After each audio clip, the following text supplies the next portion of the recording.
Welcome for those of you just popping in. So we have a playlist as always.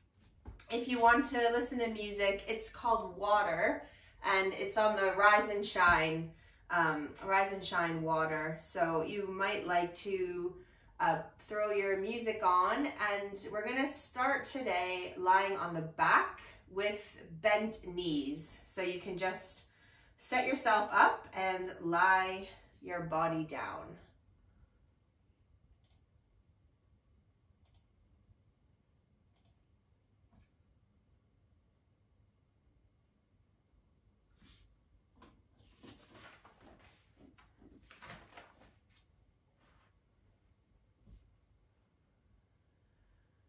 So of course, always starting these first few moments to settle into the body and the breath.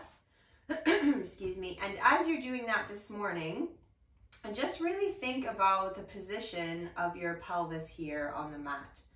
And just notice the natural curve of your spine and noticing what parts of your body are connecting to the mat and what parts of your body maybe not making connection to the mat. And then we're going to start to think about changing the natural way of the spine. So lying on your back with your knees bent, you're just going to take a tiny little tip of your pubic bone towards your belly button and feel the spine lengthen out. Feel maybe the back of the pelvis connects a little deeper to the floor. And then you're going to release that and you're going to tip it the other way. So you're tipping the pubic bone, your frontal hip bones towards your thighs.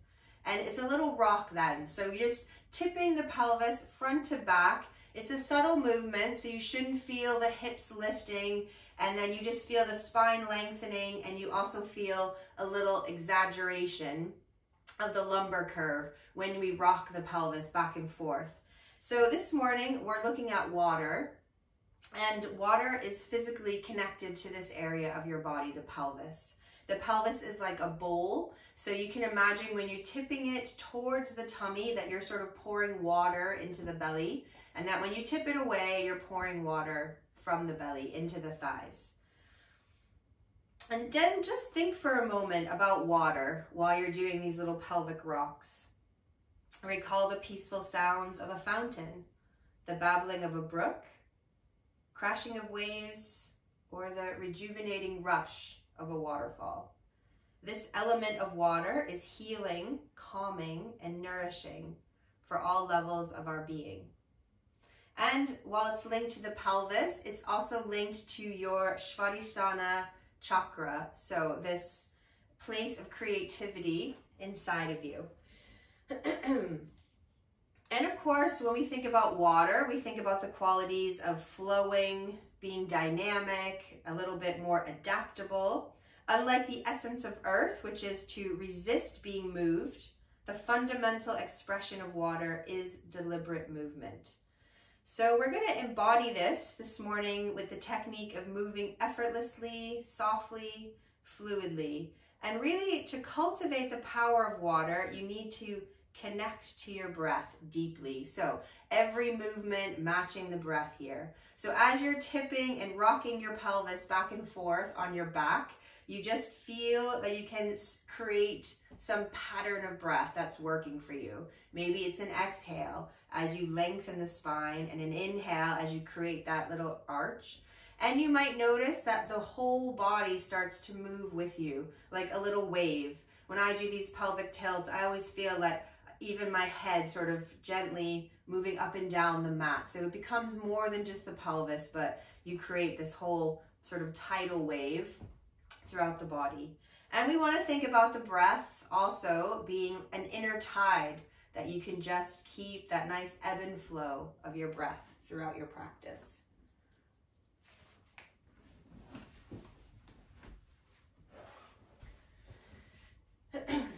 Now, the next time that you get to that position where your back has flattened onto the mat, we're going to pause there. And you might notice that when you have to push the back flat and reduce your lumbar curve, that you have to sort of get this sense of zippering up through the front of the body, almost as if you could bring your frontal hip bones a little closer to each other. And we want to keep that sense of drawing down with the back so it doesn't pop up as you lift one foot off the floor and then the other. So you're in tabletop with your legs. So knee over hip, align from your knee to your ankle. Now we don't want the pelvis to rock. We're going to just tap the right toe to the floor without letting your pelvis move with the leg. And then bring the toe up. And then a little tap of the left toe. So make this very, very slow, because the slower you move, the more you can breathe. So nice slow breath to match this fluid movement without letting your back pop. If your back starts to pop up, just reset yourself. Better to do just a couple with real integrity than to do loads, but we just flailing the legs around. So we can add on now. When the right toe taps, you might reach the left arm all the way up to the ceiling and then back down so the fingertips reach to the wall behind you, and then bringing that back to center. And the left toe could tap and the right arm might start to float up. As your arm floats up, try not to let the rib cage float with it. So slow movement, opposite arm to leg. If you want to make it a challenge, or more of a challenge, because I think this is very challenging, you can start to extend the toe a little further away from the body. And some of you might even feel that you could stretch the leg out straight. But don't rush ahead to those next stages if you're finding that it's just enough to have the toe tapping.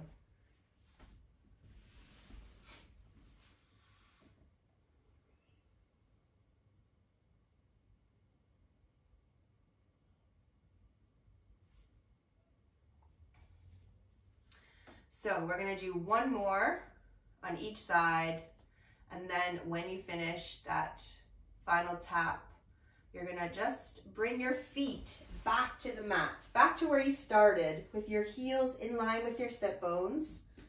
And now we are going to tip the pelvis again, pubic bone towards the tummy, but this time you will lift your hips up. So we're going to reach the hips up to the ceiling, peel the spine up off the floor. Have a breath there in bridge pose, and then slowly replace the spine down from the top to the bottom. You're going to do that 2 more times. So a fluid bridge this morning. So one breath, we tip the pubic bone to the belly, we reach the hips up to the ceiling, and have a breath there. And then the next breath, you bring yourself down. So again, trying to move like a wave with the breath, and just finding the breath pattern that works for you. One breath up, one breath once you get there, one breath to bring it back down. And when your hips come down to the mat, your spine is back on the mat. That final third time, you could draw your knees into the chest, and you can give yourself a little rocking from side to side. And then you're going to bring yourself up to sit when you're ready. So you could rock up, or you could roll to the side and come up. Find a comfortable seat. We're going to have a quick pranayama practice. This week we're doing Ujjayi breathing, sometimes referred to as ocean breath, because we hear the breath and we can create this sound of waves with the breath. So many of you familiar with this, you can just go for it at home and just start your practice. If you're not so familiar with it, I'll talk you through it. So to do Ujjayi breathing, we narrow the passage of air through the throat by constricting the glottis. This is the area of the back of the throat that you feel when you clear your throat or when you cough. And to sort of activate it, or to get the sensation that you need to create this narrowing, it's as if you're trying to fog up glass. So the mouth open and this sort of sense of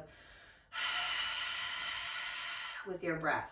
So if you're beginning, it's a good way to breathe in through the nose, open the mouth, and do that forceful sigh of the breath. Over time, the lips can start to close. We keep breathing in and out through the nose, and maybe just the first getting of it is the exhale, and then we start to bring it in on the inhale. So close your eyes, breathe in through the nose. For the first couple, you might like to open the mouth and sigh that breath away.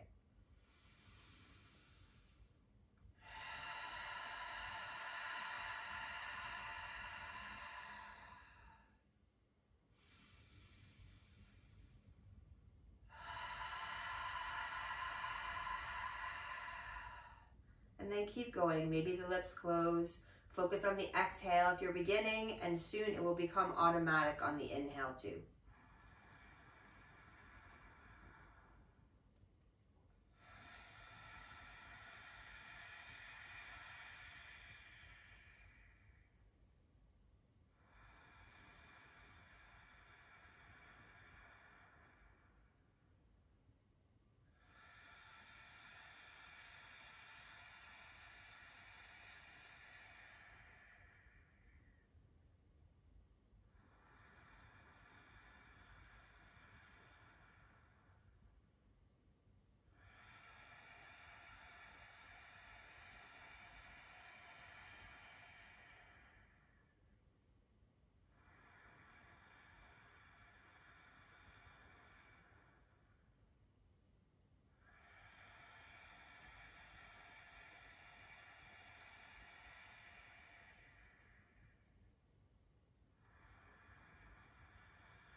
So keep going, couple more rounds of Ujjayi breathing.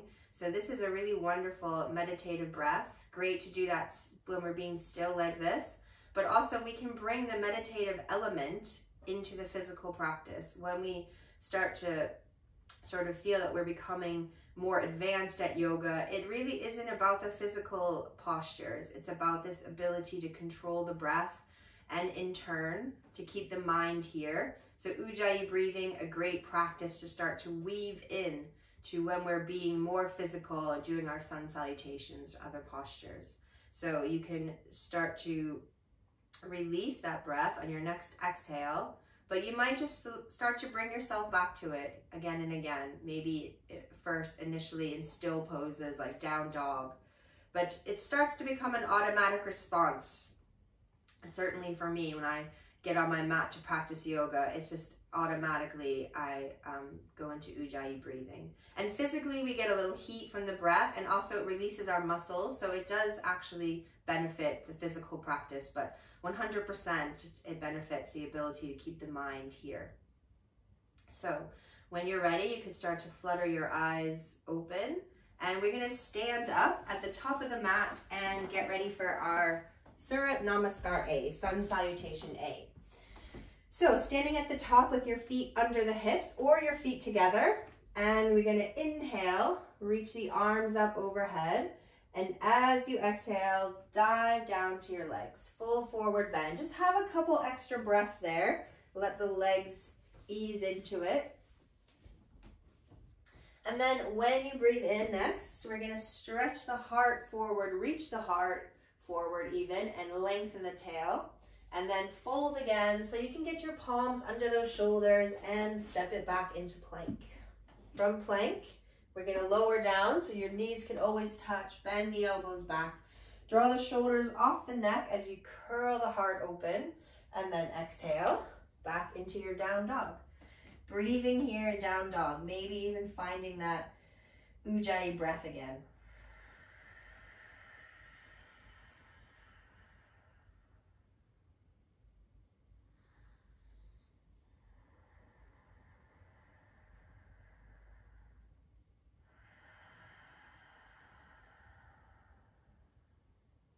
On your next breath, let's make our way to the top of the mat. Step, walk, or hop up there. Lengthen out again in your half forward bend, and then fold to the legs. Inhale, rising up to stand. Palms touch together. Exhale, back to the heart. Let's do that again. So inhale, reach up nice and tall. Exhale, dive down to the legs. When you inhale, lengthen the spine. And then fold again, plant the palms, step it back into plank, lower yourself down from plank, excuse me, inhale into your back bend, and then Press it back to your downward facing dog. Breathing in down dog. Nice, slow, deep breath. Thinking about that ebb and flow, your inner tide, this fluidity of water, how you want to be able to move with the breath.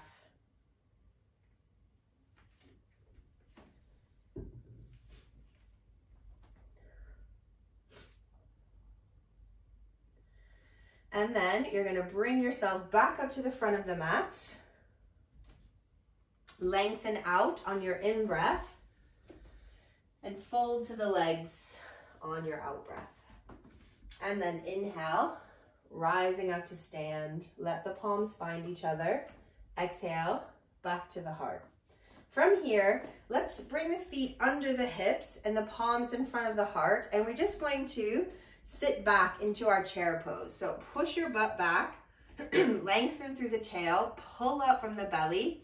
And now, without moving the feet, really pull the feet away from each other. And when you pull the feet away without moving them, you should feel your outer hips.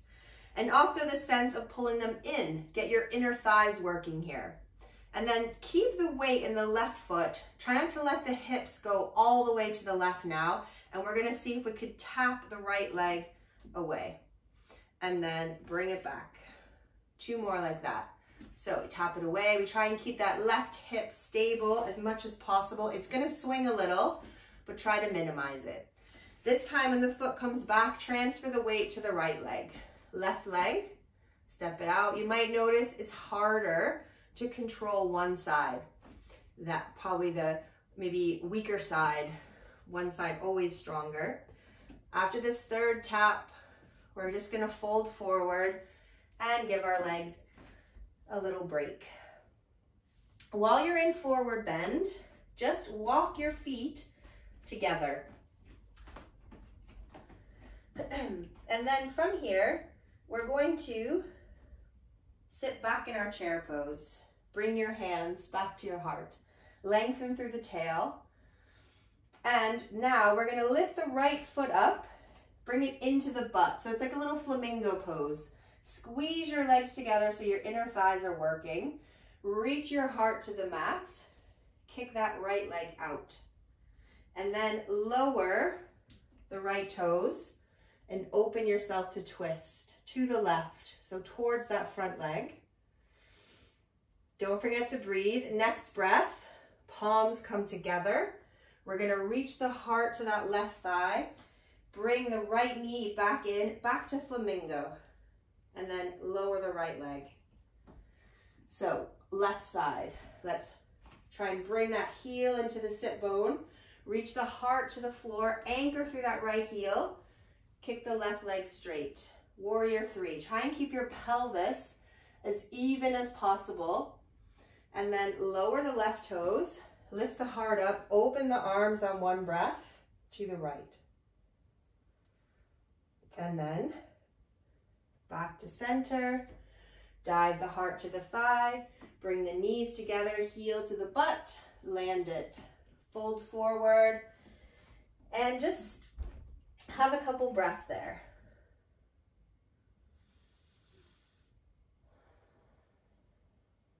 And then sink your sit bones down, palms together. One more time, flamingo on the right. Bring the heel to the butt. We're gonna kick that right leg out. And then one breath, open your arms wide. And then on the next breath, close the palms. Step your right foot back. Reach your arms up to the ceiling.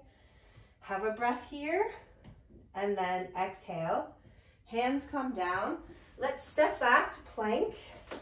From plank, we're gonna lower down onto the tummy and roll over to your right side.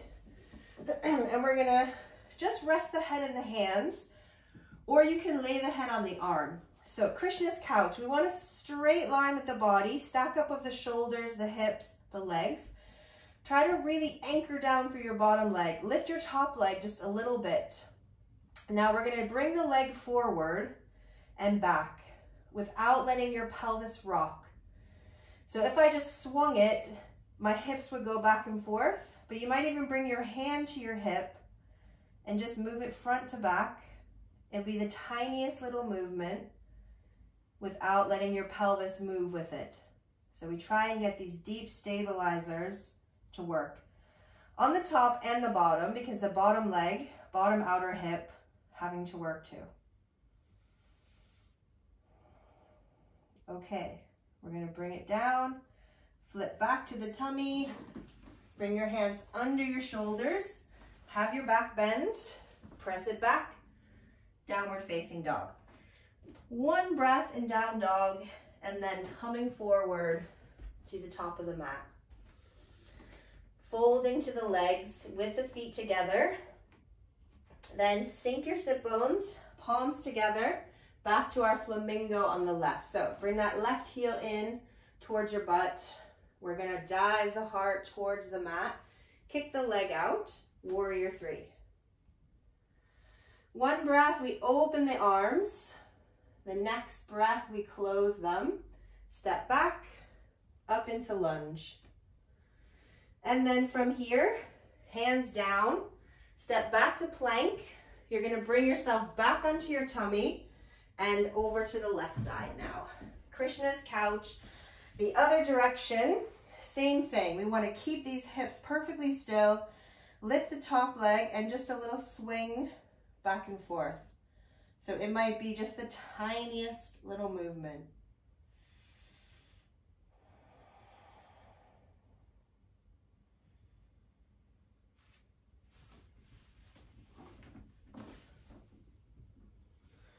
And then flip yourself onto your tummy. Finish off your sun salutation. So coiling open the chest, pressing back to down dog, breathing in down dog.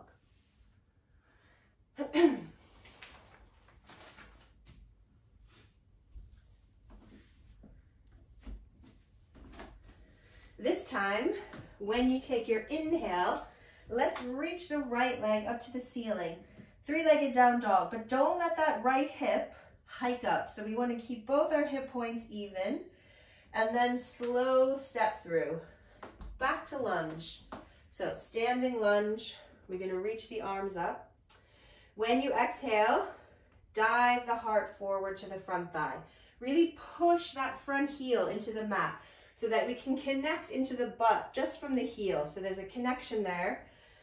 And we just flowing with the breath.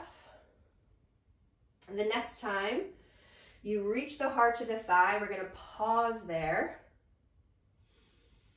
Bring your palms together in front of the heart. We're going to lift up off that left leg again. Warrior three. Try to keep those hips nice and even, like you could put a cup of tea on the back of your pelvis.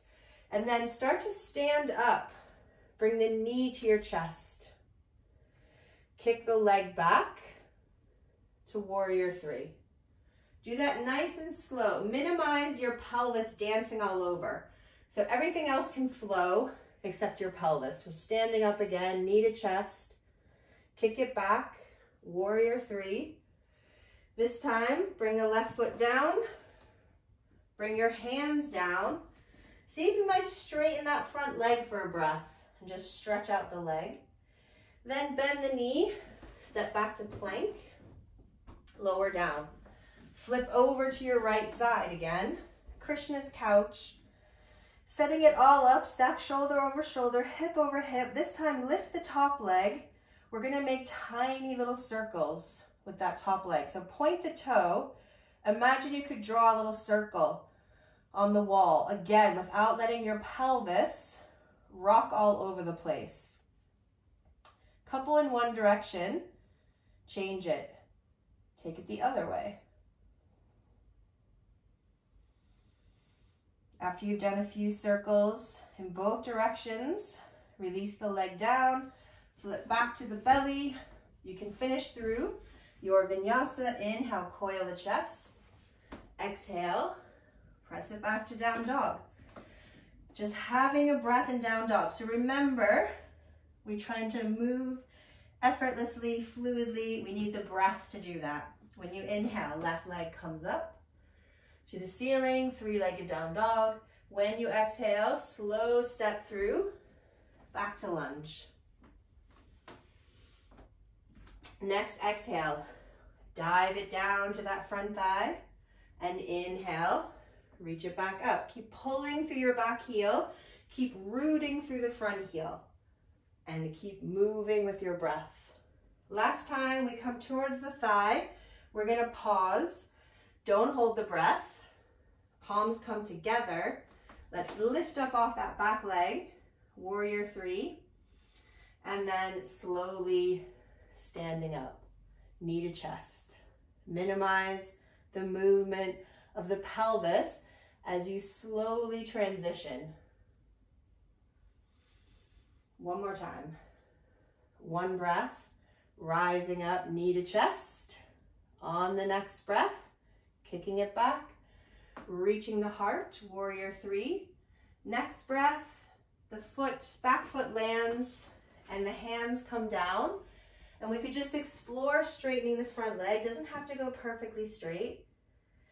And then bend the knee again, back to plank and over to the left side for your last Krishna's couch. So stacking everything up, top leg lifts, toe points, tiny little circle there. Trying to minimize the movement of the hips. Keep that pelvis nice and stable. After you've done a couple in one direction, you're going to change it. Circle the other way.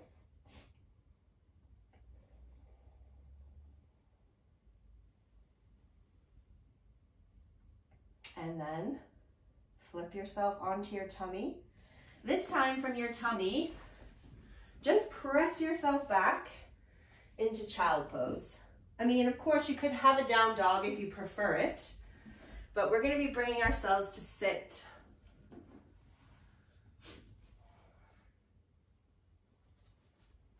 From child pose or from your down dog, we're going to make our way to sit on the sit bones with the legs out in front. And we're going to cross the right leg over the left leg. So trying to stack the knees as much as possible. And you could fold forward this way, or some of you might also be able to bend the left knee too, so that we have opposite foot on outer hip. And then we're just going to walk ourselves forward and breathe into the outer hips, which have been working a lot this morning, so we can just release them.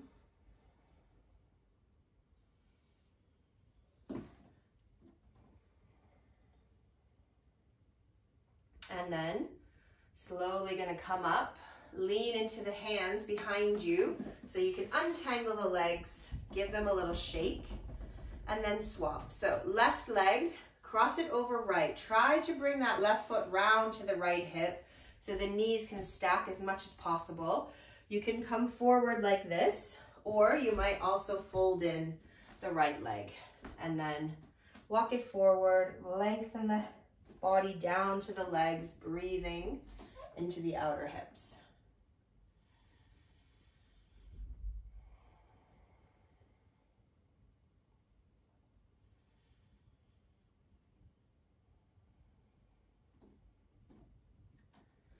And then slowly coming up, bring yourself back to the hands behind you, untangle the legs, give them a little shake out.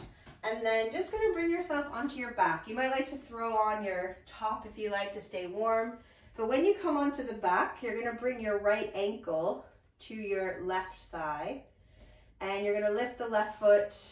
You're going to hold around the left thigh. So this is a supine pigeon pose where we're just stretching out all these muscles that have worked so hard for you around the sit bone area, your glutes.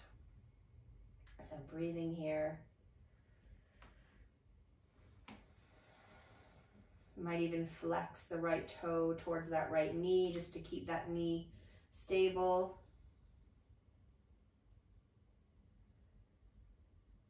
And then you can release the left foot to the mat. Take the right foot, take it off the left leg, put it on the mat, and bring your left ankle to your right thigh. And lift that right foot.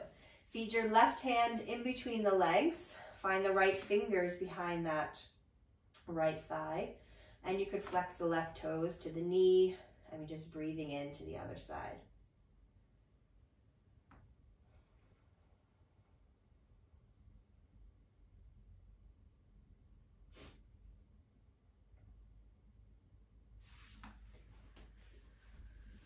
And then we're going to release that right leg even to the mat. Unhook the left ankle and stretch yourself out in Shavasana. And just let everything soften. Bring all your awareness back to your inner tide, to this ebb and flow of your breath inside you.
Flow around obstacles, just like water flows around rocks.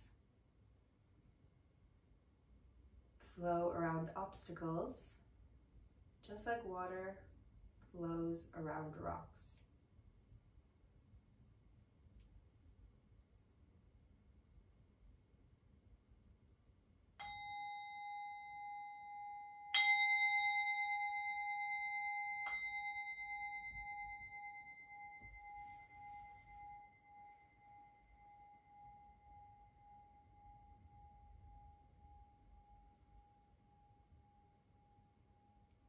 Deepening the breath, creating some tiny movements, wiggling the fingers or the toes. When you feel ready, maybe a big stretch, eventually drawing the knees into the chest and rolling to the right side.